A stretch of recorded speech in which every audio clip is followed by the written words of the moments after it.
The Saker Falcon Ghazal struck without warning, its talons slicing through the trainer's gauntlet like paper.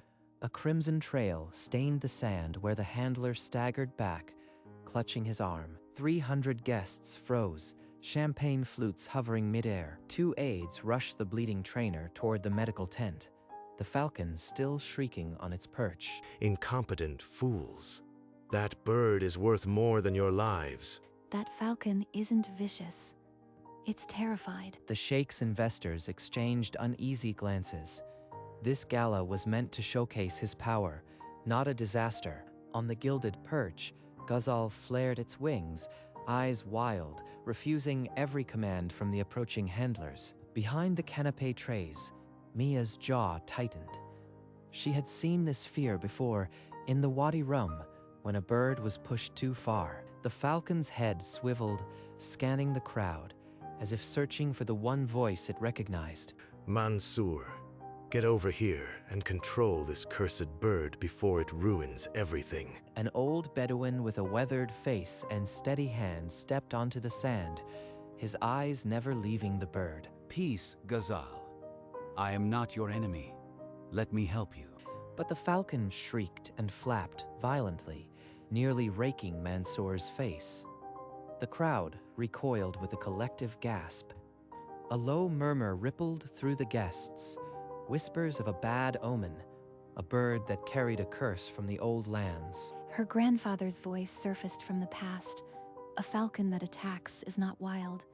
It is afraid. Mia squeezed the edge of her apron, the burgundy fabric twisting under her knuckles. Even you fail, Mansour. I paid a fortune for this bird. Is it defective? Sheikh, the bird is deeply stressed. Something has broken its trust. Force will only make it worse. The falcon's panic spiraled, its shrieks echoing off the tent walls.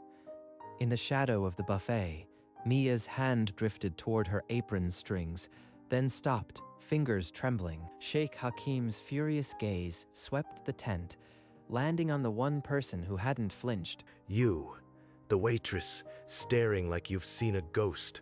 What do you know of falcons? Every head turned toward the buffet, the attention of 300 guests suddenly crushing. Trust is stronger than force, grandfather said, and that bird trusts no one here. I'll make you a wager, girl. If that falcon lands on your arm, it's yours.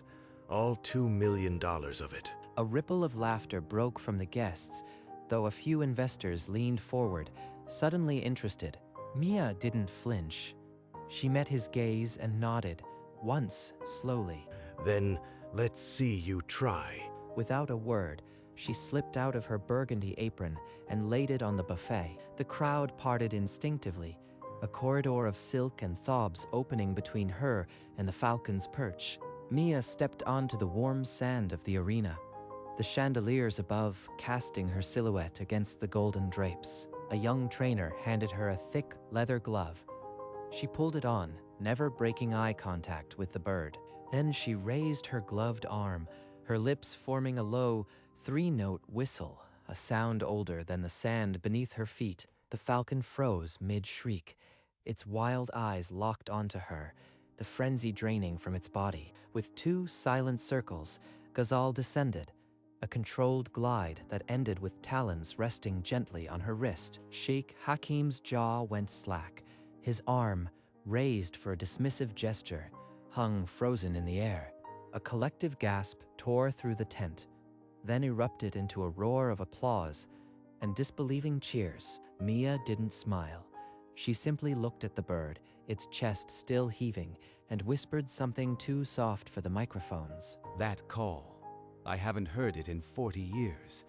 Only one family knew it. Impossible. She cheated. She must have used a recorded command or a drug. Guests surged forward, phones raised, eager to capture the impossible, a waitress holding a $2 million falcon. Who sent you? What agency did you come from? This is sabotage.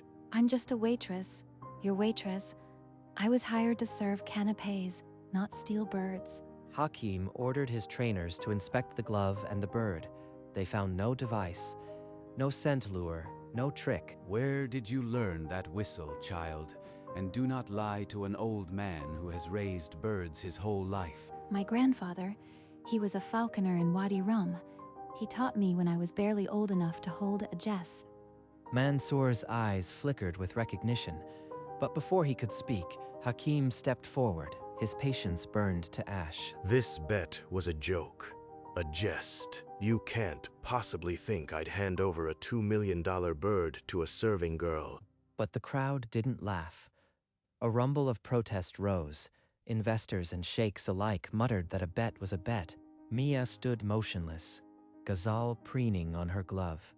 The bird had chosen sides, and the whole tent knew it. Mansour pushed through the hostile crowd and took Mia's gloved hand, tilting the falcon's leg toward the light. This band.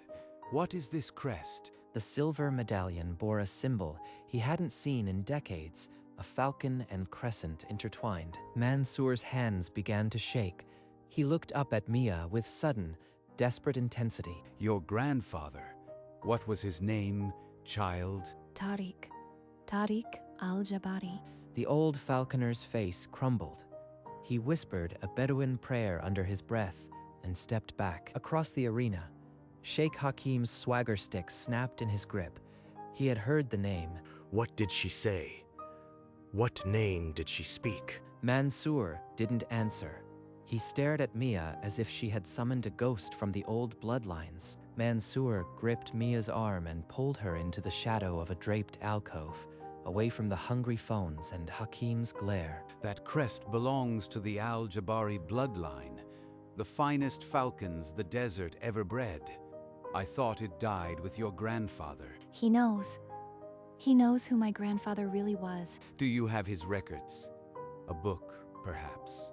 Something written that bears the crest? A hunting book. It's in my apartment. The same crest is tattooed inside. Then you must bring it here.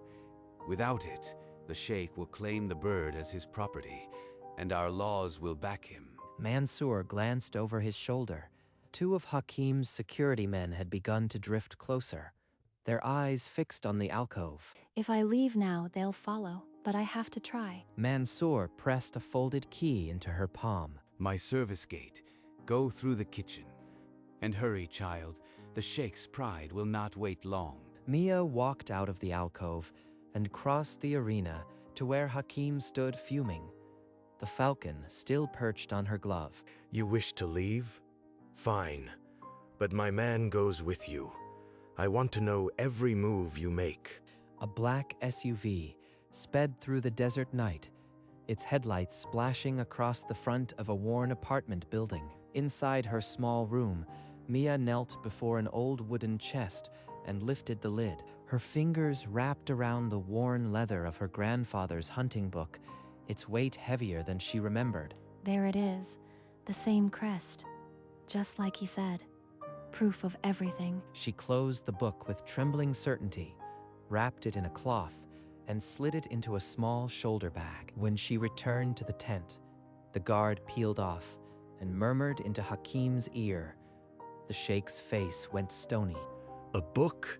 What kind of book? Mansour met Mia behind the buffet shadows and gestured at the bulge in her bag. Mansour led Mia through a hanging tapestry into a small service room, lit by a single brass lamp. She slid the book from her bag and laid it on a crate, its leather cover scarred by decades of desert journeys. Open it. Show me the mark. Mia opened the cover, and there it was, the same falcon and crescent crest, hand tattooed in ink that had faded to a rusty brown. 40 years. The bloodline notes. He recorded every pairing, every bird. This is the lineage of Ghazal. My grandfather poured his soul into these pages. I never thought I'd need them to fight for what's already ours. The sheikh will have no choice but to accept. We present this at the closing ceremony, in front of his investors and the elders. If Hakim sees this book before I am ready, he'll find a way to destroy it. I have to keep it hidden until the right moment. Mansour drew a deep breath and placed a hand on her shoulder.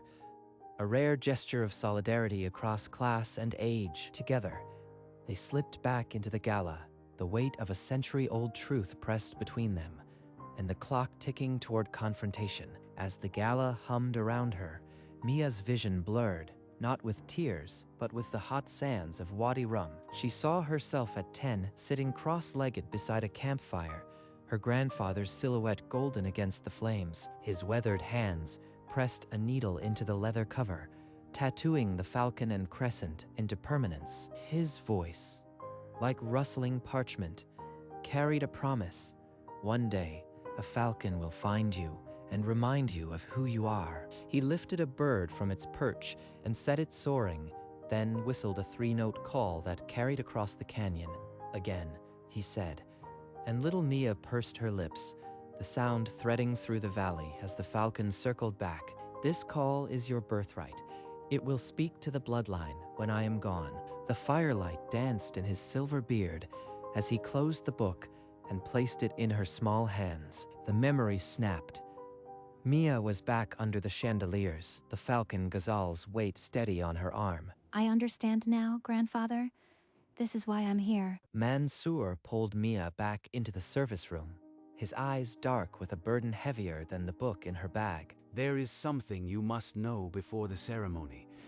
Your grandfather did not sell those birds willingly. From his pocket, he withdrew a folded document, a faded bill of sale with a sum that was never fully paid, the ink blotted by age. 40 years ago, Sheikh Hakim's father took the Al-Jabari bloodline by force.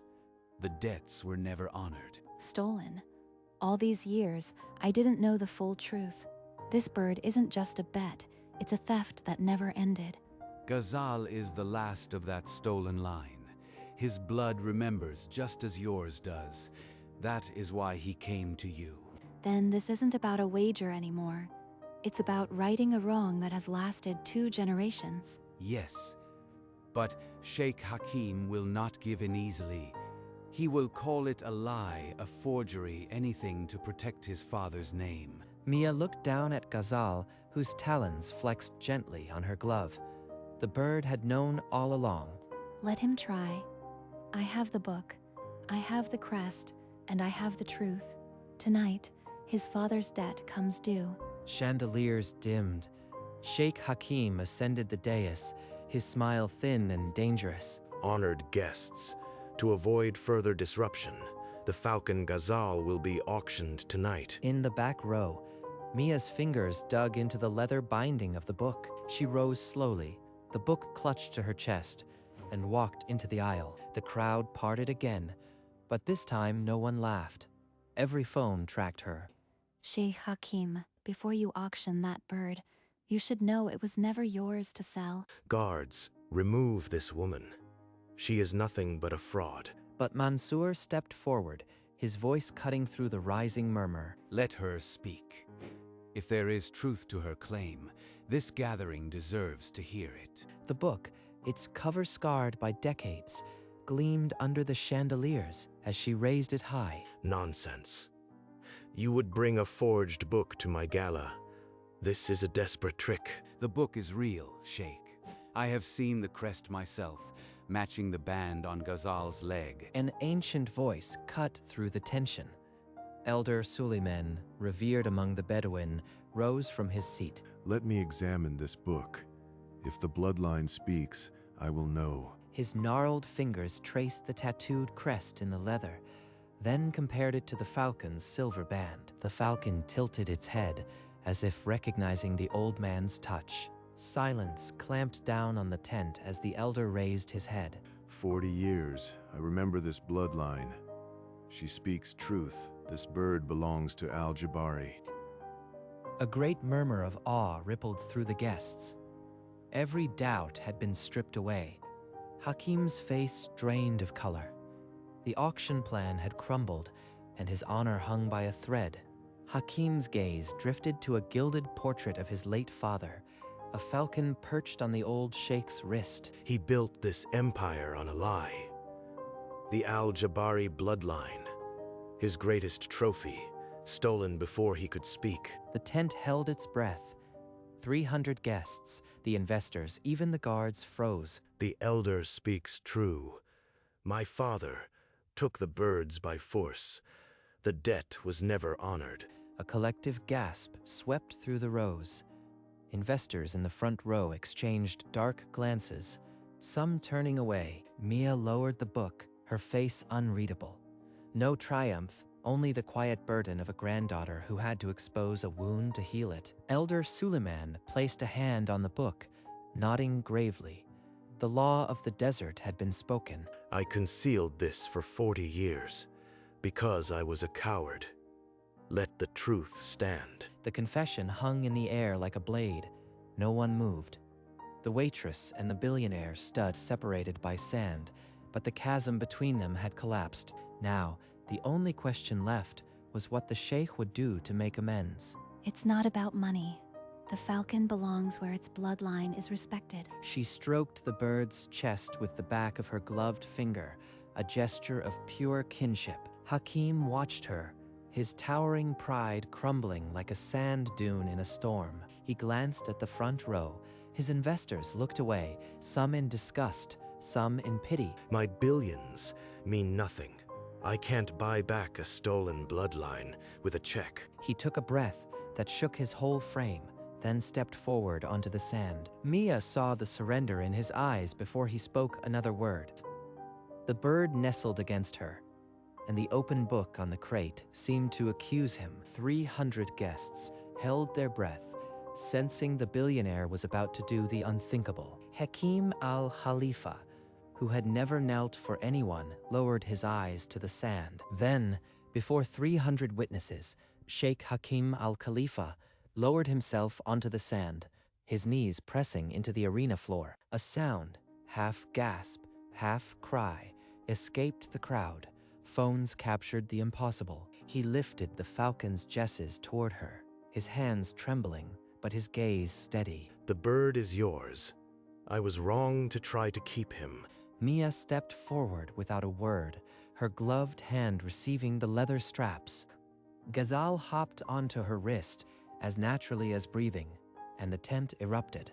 Hakim remained on his knees, head bowed, as if the weight of 40 years had finally settled. Mia cradled the falcon against her chest, her lips near its head, whispering the same secret call. The applause thundered through the chandeliers, but she heard only the bird's steady heartbeat.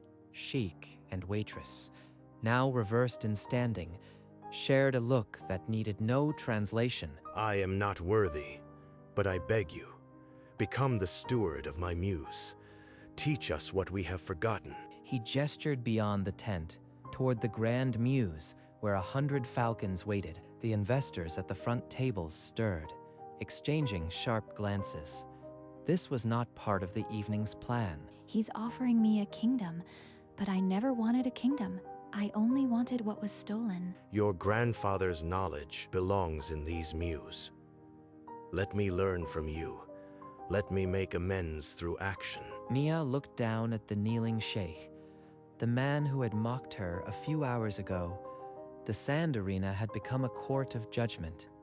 You want me to teach you? After you tried to sell him? After you called me a fraud? Hakim lowered his head further, his forehead nearly touching the sand. The falcon on her wrist ruffled its feathers, unbothered by the tension, as if it already knew her answer. The crowd held its breath. The waitress who had tamed the untamable now held the power to reshape an empire. I will stay, but on one condition. One day, each year, every falcon in the muse must be set free to fly the desert. She saw her grandfather's hands releasing a bird to the wind, the purest act of trust. Hakim's expression flickered. Expense, loss of control, a challenge to centuries of tradition. The front row investors stirred. Some whispered objections, but no one dared voice them aloud. They return if they choose. That is the bond my grandfather taught. Free them? That has never been done. The bloodlines could scatter forever. They were never meant to be caged. That is the Al-Jabari way. Silence clamped down again. The condition hung between them, a blade over the sheikh's empire. Hakim searched her eyes for compromise and found only the desert. Hakim closed his eyes for a heartbeat. When he opened them, something had shifted, a surrender deeper than kneeling. Agreed. For my father's debt, for the bloodline, let them fly. Mia's gloved hand met his. The waitress and the sheikh sealed a pact no contract could fully capture. The tent erupted. Applause thundered until the chandeliers trembled, a storm of vindication. Hakim signaled his legal aid. Within minutes, a document was laid on a table at the arena's edge. The free flight clause was written in permanent ink. One day a year, every bird unchained. May the desert witness this bond. What is restored today cannot be undone. Mia Hassan signed first, her name beside the Al-Jabari crest. Hakim followed, his penmanship unsteady. The investors who had laughed hours ago now nodded in grudging respect. The night had turned inside out. On Mia's arm, Ghazal ruffled his feathers and let out a low, contented churr, the sound of a debt finally paid. The grand muse lay quiet now. The gala's roar a distant hum beyond the canvas walls. She found a wooden stool and sat beneath the lamp, her grandfather's book open on her lap. She turned to the final page. The ink faded to sepia, her grandfather's last entry. The one who carries the book will carry the legacy. A tear traced her cheek, not of sorrow, but of a circle closing. Ghazal, perched beside her, lowered his head and tucked his beak into his chest feathers. She hugged the leather-bound volume to her heart, feeling the weight of generations. This was always my path. I just didn't know until tonight. The brass lamp flickered, casting her shadow long across the mews floor. In the stillness, the ancient bond between blood and feather was whole again. 1 year later, the falconry school at the edge of the mews hummed with new voices, children from the nearby villages, eager and unafraid. Mia, in a leather vest and linen scarf, guided a young boy's arm as a saker falcon launched from his glove. The boy whistled a 3-note call, and the bird circled back to him, a perfect, ancient loop. Trust, not force. Your grandfathers knew this. Now it is yours. In her quarters, a framed photograph sat beside the falcon book, her mother and younger siblings. In Jordan, holding a printout of the gala news. The muse had transformed. Perches were no longer gilded cages, but open stands with fresh water and shade. The Bedouin council honored her with a ceremonial dagger and a scroll recognizing the Al-Jabari stewardship. I am exactly where I belong. Ghazal, now unhooded and free to perch where he wished, watched the horizon as if sensing the approaching day. The calendar on the wall marked tomorrow, the first free flight day. The sun bled gold across the desert as Mia Hassan stood before the open mews doors on the first free flight day. She pulled the great wooden doors wide, and the first rush of wind carried the scent of freedom. Falcons erupted into the sky, wings beating as one, a living storm of feathers and ancient instinct.